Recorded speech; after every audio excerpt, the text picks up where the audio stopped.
Here we go. Okay, one of the biggest issues that we found in the 1HR model was this incredible proliferation of different ways of doing things that was actually highly not very necessary, but people were quite attached to. So we moved to create process standardization. And actually, the 1HR model really required that we rewrite everything from scratch. So many of our processes that had essentially departments doing something and then dean's offices or central HR correcting what they did, we flipped the model and said, no, the people who do things should know and understand the rules and regulations or the expected professionalism required in order to execute a pay action change, a position change. And so the person on the front end really shouldn't execute something until they really have developed, they know what they're doing and they know why they're doing it and their work is of a certain quality. So one of the ways that we worked to make sure that people had access to the right systems and the right process documents was to create this SharePoint site. And we used SharePoint really because it was something that was available, it was free, and it was a way of giving people lots of resources. For example, different forms and different diagrams, things that far more than what we had on our website at the time. So if we look at IT systems for the HR professional, when you look at our website, the actual audience for the overall UHR website is actually employees and managers, not really other HR professionals. We have a little bit of that, but it gets lost, I think, on the public website. So here we would have things like the SOP, which is standard operating procedure for creating a wave posting, right? So when you're not going to conduct a search for a candidate and you want to have a wave posting, we started doing, creating some of these documents. In other places, there were pre-existing documents that worked very well. In other cases, let's go back to our site. In other cases, we found that the schools and units actually had, for example, the student information system training for the SOM HR professionals. We found that our partners actually had tremendous resources that they only used in their areas, but by creating a SharePoint site, we could make it available to everybody. Okay, so this is a great document. This talks a lot about how to use the student information system. One, to verify that a student is actually a student, and two, in this case, to look here at their financial aid data and find out whether or not they have what their work-study balances are, for example. And these are great, really helpful resources. We found that many people didn't have them. They didn't know how to access some of these other systems. So we really, the SharePoint system was a great way for us to get everybody on the same page and give them all equal access to centralized HR resources. The problem was it's SharePoint. And people hate SharePoint. One, the login can be very difficult if your area doesn't support SharePoint. SharePoint is a supported tool in UHR, so I have no problem navigating it or using it. But we found that people, for example, in the School of Medicine, had to log in multiple times. They had to constantly write e-services / before they opened every document. So it was cumbersome for them, and it would result in some frustration on their part. Trying to think, hiring and onboarding was probably the area where we had the most.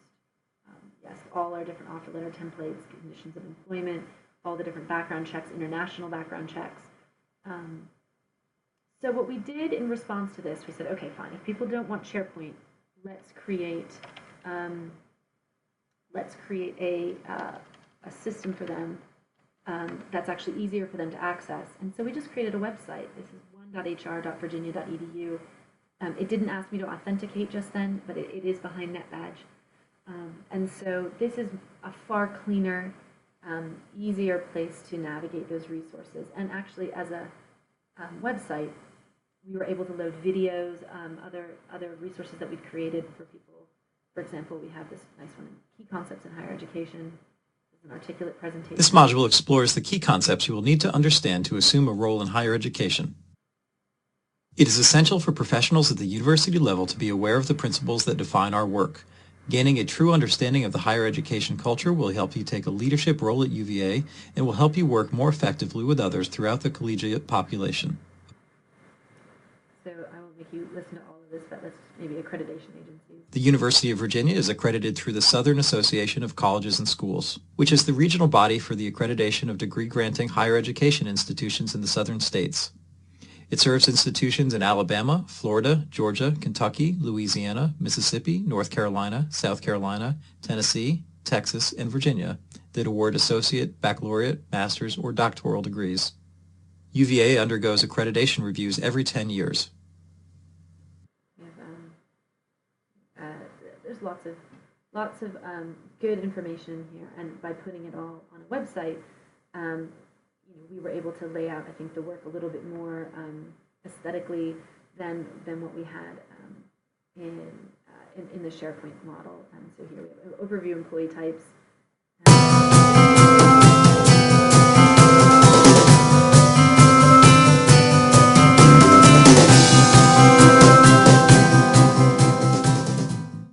In this overview, we will give you a brief introduction to the various types of employees who work here on grounds. It is extremely important that you understand the differences between these groups, as it will inform what policies you refer to, what processes you follow, and what recommendations you make to management. Okay, again, I won't make you do the whole thing, but Fitness for Duty, FEMLA, Americans with Disability Act, overview of federal employment laws. Again, in some of these videos, for example, in this one, we say very clearly, you will not learn federal employment law from this one video, but we go over the top 10 that they should be familiar with and using in their daily work. So again, then we also were able to create resources and overviews for the different employee types, including credentialing and privileging through for clinical faculty, faculty wage overview, visiting faculty, scholars and preceptors, faculty leave, and then in addition, we provide these systems guides. For example, here at ImageNow, we talk about the different responsibilities and contacts. For the JobsAt, I think we did a lot of work on JobsAt, developing these guides based on how to use JobsAt for the different employee types. For example, this one talks about how to use JobsAt for PRS, creating new positions, posting, hiring. JobsAt is a little bit different for every single employee type, and these give you bubble by bubble, screenshot by screenshot guides on directly how to navigate, but also incorporates some of the policy that you need to consider, or the the codes. Here we have the old class codes.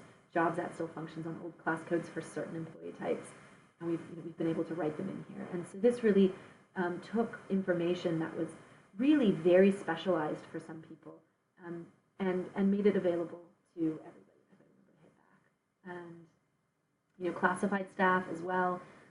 There's not many people who really know classified staff anymore at the university, but it's still just about 25 to 30% of our population. And so again, using JobsAt for classified staff it's a totally different beast. You have to know your role titles and your role codes, and we were able in these guides to give people direct functions. Now, of course, all of this will go away with Workday, but again, this gave us, I think, a really nice user-friendly way of helping people navigate our current maze of systems before Workday goes live. And then over here, we're really proud of this. We created the knowledge base, which is searchable. So that was one thing that people complained about SharePoint. So if I say students, let's search for students, I will get all of the SOPs related to students, including a J-1 visa process, how to do labor distribution for a student, how to do federal work study through handshake and posting requirements, a simple form for a student hire, all this great stuff. So we could also do, let's say, faculty wage. Let's see what we get. We get just a couple Pam's pointers. And so then here we have template letters, which again is just such a major part of HR work, is writing all the letters. And again, we were able to split these out by the different employee types. Here for postdoc fellows, here for PRS, here for staff, here for, actually there's more that needs to be loaded there, and here for volunteers and non-paid.